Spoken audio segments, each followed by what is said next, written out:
Hey guys, Chris here, and I'm a Ukrainian Canadian. Today's February 28th, 2023, and let's get to the news happening in Ukraine, shall we? So, I don't come with good news yet again. Bakhmut, the Russians are getting closer and closer to an encirclement of the city of Bakhmut. And as I've said in my previous video, I was expecting the Ukrainians to start considering a pullout from the city, to leave the city, but it seems like they're doubling down. And I've seen reports today that the Ukrainian army is planning to send reinforcements, thus doubling down in the defense of Bakhmut. And they are confident that they're going to be able to defend the city, despite the fact that the Russians are being successful right now on the north. So they've taken Yahidne, Berkhivka, and now they're continuing their push towards Bogdanivka, Hromove. You can see this is one of the last remaining roads that is, safe but no longer safe, as well as the 205-04 highway that is still under Ukraine control. So they still have two roads that they can use to resupply Bakhmut, but it becomes more and more critical and dangerous for the Ukrainian army. But from what I see is that the Ukrainian army has put a lot of symbolic importance in defending Bakhmut, and thus they've decided that they will continue defending it. Now, this made me think about one thing and the analogy of the Mariupol defense back last year. So the Ukrainians were essentially circled within the first week when the Russians, had their big breakthrough in the south of Ukraine, and they encircled Mariupol within the first week. Now, Mariupol is about 6 to 7 times bigger than Bakhmut, much larger city, and the Ukrainians had, obviously less time to prepare for their defense. And they were able to still defend Mariupol despite the full encirclement for 2.5 months, and basically no resupply runs from the Ukrainian side, because the Russians were able to create a huge buffer zone outside of Mariupol where the Ukrainians were not able to push through to send, resupply.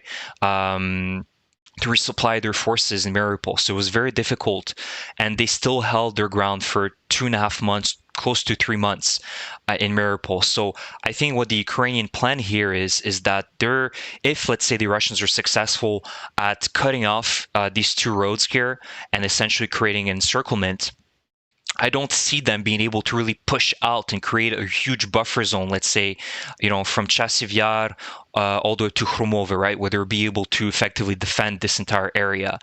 I think their, offensive line would be really thin here, like right here, and then that would give the chance for the Ukrainians to shrug them on both sides, right? They have very experienced soldiers in the center of Bakhmut that are well supplied. They probably have a lot of ammunition that they can, withstand attacks for many weeks. And on the other side, the Ukrainians have, obviously the advantage with artillery. They can strike the Russians here with drones, and the Russians have no defense here, right? They're on the offensive currently. And of course, the Russians are going to be more focused at going towards Bakhmut than pushing outside of Bakhmut. And so this is going to be, difficult situation for the Wagner units and the Russian units here. And so I think that's what the strategy is that the Russians are going to be cut between two fronts, one from, the west of Bakhmut and one on the east of Ivanivske, Bogdanivka, where the Ukrainians are going to continue pounding them with artillery, rockets, drones, and, vehicles like tanks and stuff like that. So I think that's what the plan is. We'll see how successful that's going to be. But yet again, I don't see the Ukrainians now pulling out. From what I've read and seen, is that they're doubling down in the defense of Bakhmut. So only time will tell. We cannot predict the future. We cannot predict how effective this strategy will be. And let me know, guys, if you agree with my expectation of why, or my prediction of why the Ukrainians decided to, to stay in Bakhmut, right? If that's the strategy that they have right now, is to really push them out from both sides, right? From Bakhmut and then from the side of Chasiv Yar. So unfortunately, it's not great, but Bakhmut still stands today. So that's another great thing. And also the other thing is we shouldn't be discrediting the fact that all the Ukrainians wasted so much resources, so many, soldiers at defending, a relatively small city of, 70, 80,000 people. No, if Bakhmut would have been taken within the first week, Chasiv Yar would have been next. Kramatorsk would have been next. Slovyansk would have been next, right? So we shouldn't be discrediting the fact that, what the Ukrainians did here was useless, because they essentially stalled stalled this Russian offensive for so many months. The same way like the Ukrainians stalled the Russian offensive in the south with the defense of Mariupol, because the Russians were only interested in taking Mariupol, and so they threw everything in Mariupol, and they weren't pushing in the south, right? Right now, if that wasn't a successful defense in Mariupol, we'd be talking about the Russians perhaps, taking Zaporizhia or Dnipropetrovsk or Dnipro, right? They could have pushed that far, right? The defense in the south was non-existent almost. So I think that what they've done here is heroic already. So in other news today, some positive news now is that the Ukrainians pulled off successful drone attacks in the city of Tuapse, which is in the Krasnodar Oblast in Russia. So very close or relatively close to Sochi. And so this attack was meant for oil depot that was the of Rosneft, and you can see this is the aftermath of the drone attack. Did quite a lot of damage to this oil depot. And I think that the drones that were used were actually Tupolev 141s, which are the Soviet drones, the Strij, and the Ukrainians modified them recently in the last few years to make them more modern, and they're quite effective. The Russian radars cannot pick them up because they're quite fast, and obviously, as the last few months have shown, the Russians have, very little air defense systems within Russia, making them very vulnerable for such attacks. And so there was another drone that was spotted close to Moscow, but that one wasn't as successful in meeting its target. It is believed that that other drone in Moscow was supposed to head for a Gazprom facility, but it fell and did not reach its target. So overall, a good day for Ukrainian drones, and they did a lot of good work because these oil depots are, legitimate targets. They are meant to resupply aircraft, ships, military vehicles. So any of these oil depots is a very legitimate target for the Ukrainians, and this needs to happen more often to slow down, the Russian logistical lines. Here, this is an aftermath of this A-50. I've mentioned in my previous video that there was allegedly a partisan attack in the Machulishchi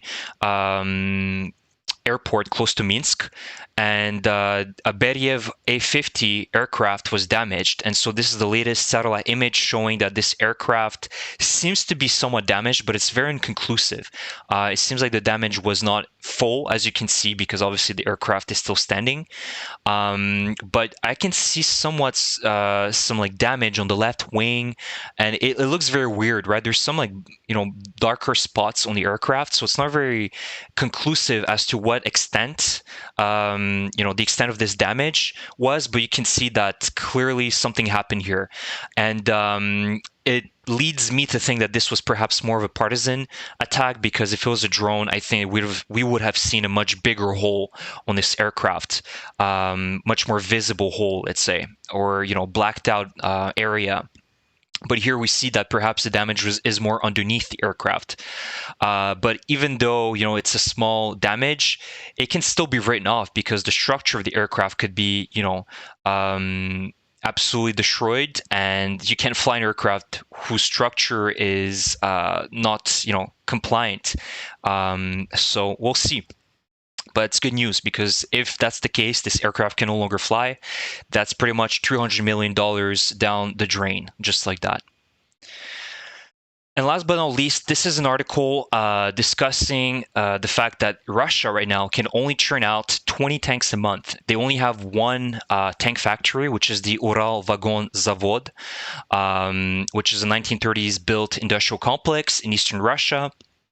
And it is estimated that they're currently employing 30,000 employees, but these 30,000 employees can only build 20 tanks per month, and this is outstripping basically the supply by a factor of 10. since obviously Russia needs them in the hundreds, but they can only produce 20 of them, meaning that in a year they can only produce about 250 of these tanks. And that's been very generous. Whereas Russia in the past year lost close to 1,800 tanks, visually confirmed to have lost 1,800 tanks since February 2022.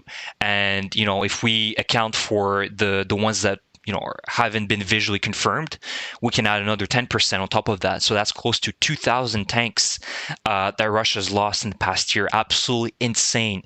That's like multiple countries packed together, right? In terms of the amount of tanks that they have in stock. And Russia's lost 2,000 of them. And let's not lie as well that, Russia is currently only refurbishing their tanks. They're not producing from the ground up, right? Building a brand new skeleton, a brand new frame. They're just refurbishing old T-72s and T-62s mainly. So this shows you that, again, Russia cannot produce them in the thousands like they used to back in the Soviet Union. And I cannot see Russia being able to have a successful, offensive for this year, because obviously successful offensive is not only relying on the manpower, but also the quality and the technology that you have. And if you're just pushing old T-72s that are barely, modernized with a few era contact plates, contact era plates, and some better optics, it still is nothing. It's not going to match the power of a Leopard 2, a Leopard 1 even, or the CV90s, the Bradleys. Russia is going to be absolutely destroyed on that front. So right now, the only strategy that Russia has left is throwing as much meat as possible. It's their manpower that they're betting on, right? Just a war of attrition, where the attrition is mainly the manpower on the Russian side. So that's it, guys. Please let me know what you think about my comments on the Bakhmut defense strategy on the Ukrainian side. If you agree, if you disagree, if there's something else you want to comment about. If you enjoy my content, please subscribe to my channel. It helps me create more videos for you. And like this video if you enjoyed the content. Thank you, and I will see you guys in the next video. Take care.